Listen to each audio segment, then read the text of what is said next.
There's something here that doesn't exist anywhere else in the world. It's a variation of all kinds of ecosystems. The river of grass,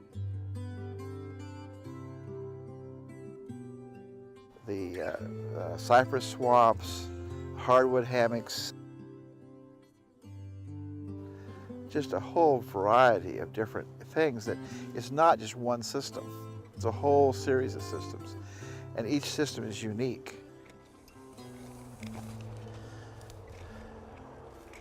Every day I go out here is different, which means also you can take different pictures every day. To Clyde Butcher, every day in the Florida Everglades is a new adventure. A lot of times when I get into this kind of stuff, I usually a lot of times go barefoot so you don't lose your shoes. Sometimes his feet just get muddy, searching for the perfect picture. Sometimes he's waist deep in water, wondering if that's a log or alive. He knows he's never alone. Well, it's fairly fresh tracks. Gators walk down through this thing too. There's a coon. Gators walk through here? Oh yeah. You'll find them on this path right here, trying to get to the front pond. They can smell that water. Clyde is right at home with the gators and all of the Everglades wildlife. He has to be. They are his only neighbors. Meet Loose Screw. He lives in a pond a few steps from Clyde's office and was named after the 13-acre compound where Clyde and wife Nikki have lived and worked since 1992. When we came here, this place was just a mess. So we're fixing this whole place up, and a friend of mine says, "Boy, you got to have a loose screw to be out here in the middle of nowhere doing this." So I said, this is a good place for those people to have a loose screw. The way Clyde looks at it, the only way to really understand the Everglades is to live the Everglades. Then he can share its mysteries with the rest of us, who are a bit put off by a couple million acres of mud, mosquitoes, and water moccasins. And the Everglades is not very visitor friendly. I mean, there's no paths. Rocky Mountains, there's paths. You go and see everything. There's something to walk on. Here, usually it's, 2 feet underwater and you can't see what you're walking on.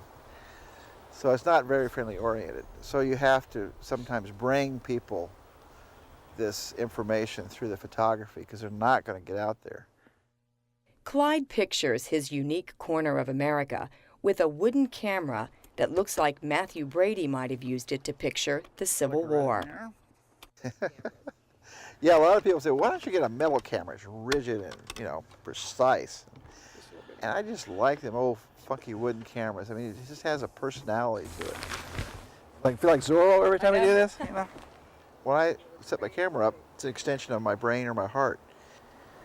I set the camera down, take the picture. I don't compose it with the camera. I've already composed it. I already know what the scene looks like in my head.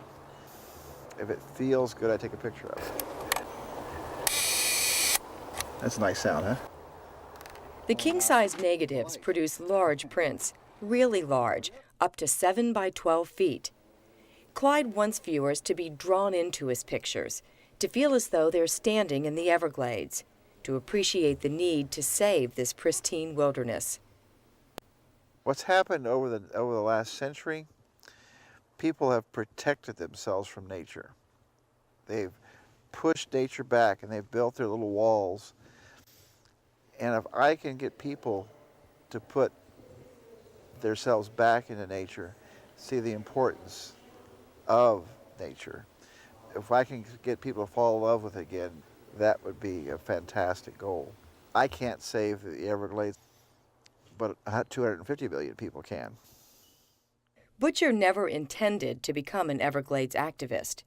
In the 1970s, then living in California, he had reached the pinnacle of commercial success by selling millions of copies of his color landscapes. Then tragedy struck. So what happened to change that whole perspective of where I was coming to, in 1986, on our anniversary and Father's Day, our son was killed in an automobile accident. And when things like that happen to you, you start reflecting on what's important in life.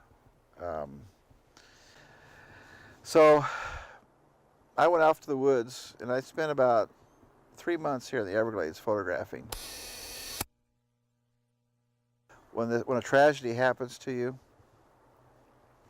you can either be a positive person or a negative person. And I said to myself, what can I do to be more positive? And I thought, doing my work to tell people what Florida was all about was important. Okay. From that moment on, he has photographed only in black and white, his first love. I call color photography a duplication and black and white an interpretation of nature. Butcher was pleasantly surprised to find that many people shared his black and white vision. Okay. Prices for his photographs can run into the thousands. But, as he points out, there's a lot more to it than simply snapping the shutter. And I really break it down to, one, the camera, okay? What kind of film you're going to use? What kind of filter you're going to use? Are you going to, where do you focus? What's the depth of field? All kinds of important things.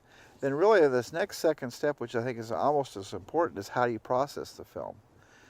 There must be 500 different black and white film developers. And then when you go into the printing process, it's a whole new realm. I use what's called variable contrast paper.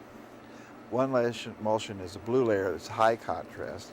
One layer is green, which is low contrast. So it depends what color light you hit the paper with, what contrasts come up on the paper. And it's like infinite control. There's so many variables that can create the illusion of that image. And I think that's one of the reasons I think it's really art, because there's no really one answer how to do it. It's your interpretation of that negative, your interpretation of the scene. Yeah, I guess that's got some punch to it. Yeah. I think we're gonna make it.